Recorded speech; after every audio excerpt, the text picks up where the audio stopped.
Hey everyone, it's Beth for a Diary of a Midlife Woman, and today is November 18th, 2013. And as always, keeping my priorities in my life straight. Yes, I went and got my hair cut. Can't you tell? Okay, so here's the hair story. My daughter talked me out of it. It pretty much went like this. Mother. She says mother. I listen like I'm the kid. She said, Mother, you have started to grow your hair out three or four times in the last year and a half. Do it. She says, you get right to where you're at now and you get it cut every time. She says, you obviously want longer hair or you wouldn't keep putting yourself through this. She says, suck it up like every other woman has to. This growing out stage, and just do it. Then once you get it to the length you want it, and you don't like it, if you want to get it cut, fine. She says it doesn't look that bad, because she's my kid. But I think she would tell me the truth if it looked horrible. Actually, she didn't say it doesn't look that bad. She didn't say that. She actually said it looked nice. Now, I did decide, I absolutely hate the bangs the way they were. You can't tell, because I literally just got home, and I walk the dogs and it's storming and rainy and everything, so it's all kind of muffed up. But I did switch to a side part to have the bangs go that way. And she did some chunking in it to make it have more layers. But yet I didn't lose any length. So we're back on the growing it out wagon. Okay. Oh, the next thing I want to say before I forget, because I've wanted to say this for a couple of days and I keep forgetting. Oh, sorry, it's like after 11 at night. I'm going to start posting really quick videos, and I think I'm going to call them pings. That's what I call them. So I think that's what I'm going to call them. Like I'll name them Ping 1, Ping 2, like Ping 1, Ping 2. Sorry, hair in my mouth for my haircut. I'm so sorry. I gotta quit messing with it. It's gonna keep falling in my mouth. Throughout the week, I probably get 1, 2, sometimes more, sometimes less, what I call pings, like aha moments. And they're usually just real quick, short things. And so I thought, I'm just going to post videos just on my pings, without putting a long story behind it or anything like that. That way, those of you that want to access things like that of mine, but you don't want to listen to all this stuff, like my hair, my dogs, my husband, my job, blah, blah, blah. You can at least, because most of the time, I think the pings is something that would help other people too. So, look for that. Look for my pings. Okay, so.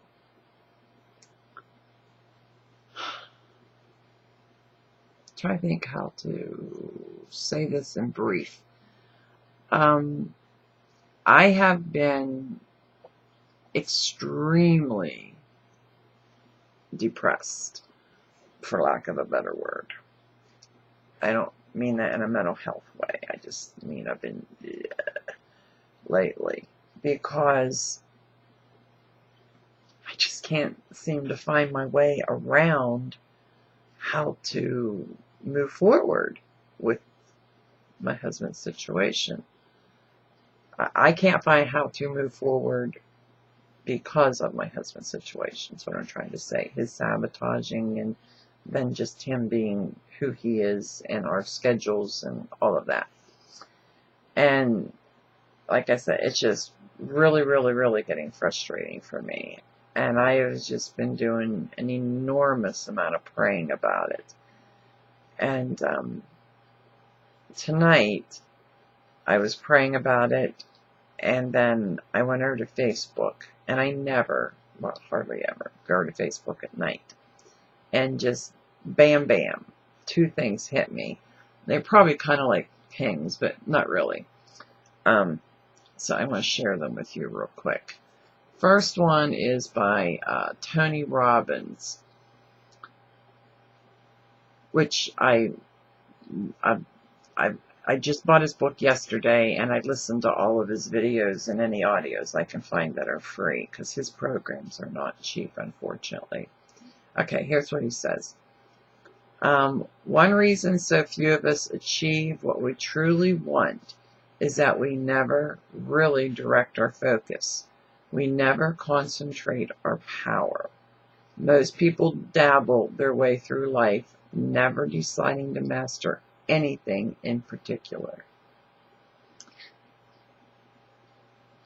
Now, like I said, I watch his videos, listen to his audios, and I just yesterday bought a book of his, and last week he was giving away a book for free. I can't remember what it's called now, I'm sorry.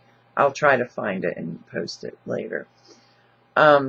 Anyways, the takeaway message I got from one of the big takeaways that I got from listening to him and reading the free download that I had, I haven't started reading the book that I got yesterday, was if you're having a really, really difficult time in life, and what you need to do to block it out, I think I'm quoting him pretty correct, is focus on something else. And one of my major problems with my husband is what I call mind chatter. You know, it just goes over and over and over and over in my mind, all the things he does during the day. Like, okay, I'll get up and find out that he came home from work at 4 in the morning and all the lights are on and the water's running and the refrigerator door's open. Yeah. And, you know, in my mind, I can itch about it for an hour, you know. Well, meanwhile, he got up and went back to the bedroom, and he left the bathroom door open, and the dog's going into the trash can, and then he went outside to smoke a cigarette, and he left the sliding door open, and the dogs almost got out, and I mean, this stuff goes on all day, every day. There's ne'er a day that something like this several times a day does not happen. And it's not his dementia. I'll get into that other video, but no, this is just his lack of respect, his don't give a crap attitude, and his sabotage of me. And so my mind just goes, and it's not thinking nice things. And then I come and I try to take a computer class or my life coaching class, and I'm just fried. I'm just, and I can't concentrate. So, like I said, he said just to focus, to close that stuff out, and to focus. No, he didn't just say to focus. He said to absorb yourself with it. Absorb it into your goal. Absorb it.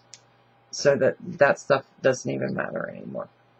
So I am definitely going to give that a whirl. I really am. And then this thing that I just read to you, which I'll copy and paste it down below for those of you that didn't catch it. It makes, I'm sorry, I'm trying to bring it back up again.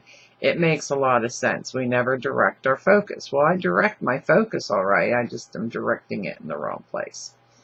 Okay, then the other thing that I found on Facebook, which is by Louise Hay.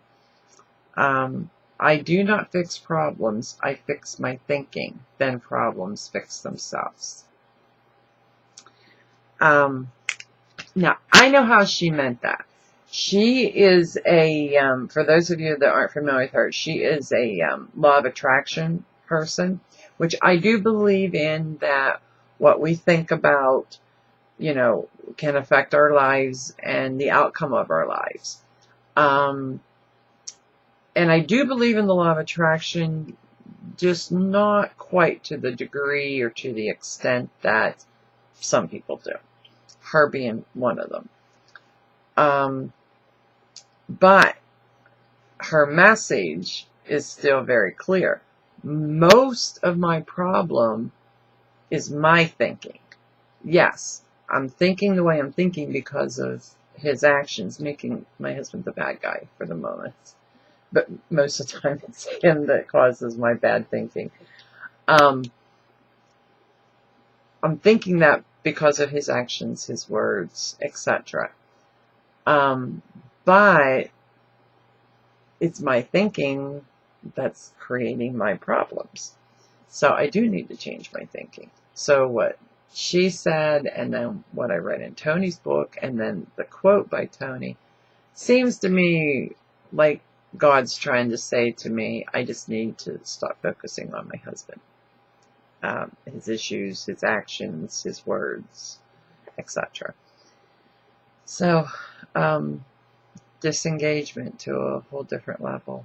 Again, every time I think, for those of you that didn't follow me, I made a decision last December to disengage from him, to protect myself. And I've probably went through 7 or 8 disengagement levels. And every time I think, okay, I'm there now, something else happens and I have to pull away even more. Then we're wedding band. Yeah, I can't bear it. I've tried. I love my wedding band and my engagement ring. It's handmade just for me. I'll get into that story another day.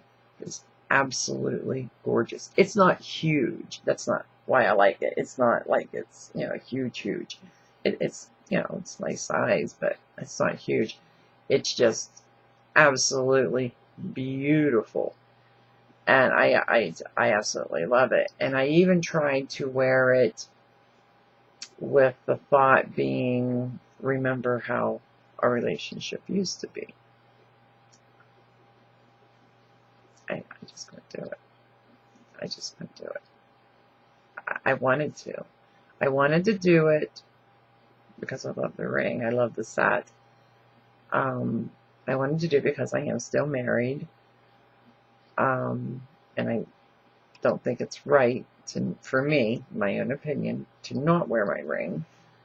I wanted to do it for my grandchildren and my daughter because, they're going to notice that it's gone. I wanted to do it for a bunch of reasons. I just wasn't able to. I tried. I tried several times. I never made it through one day. Never made it through one day. I just couldn't keep it on. Just what it symbolizes is no longer there. And I just couldn't keep it on.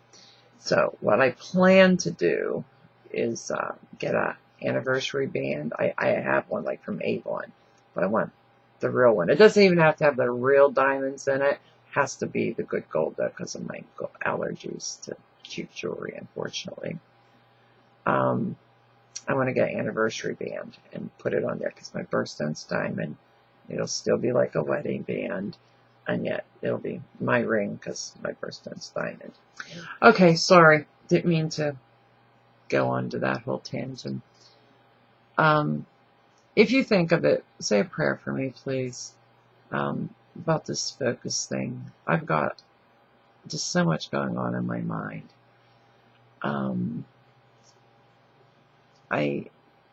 I really, really want to move forward, and I feel so stuck. I feel so stuck here. I feel so stuck here.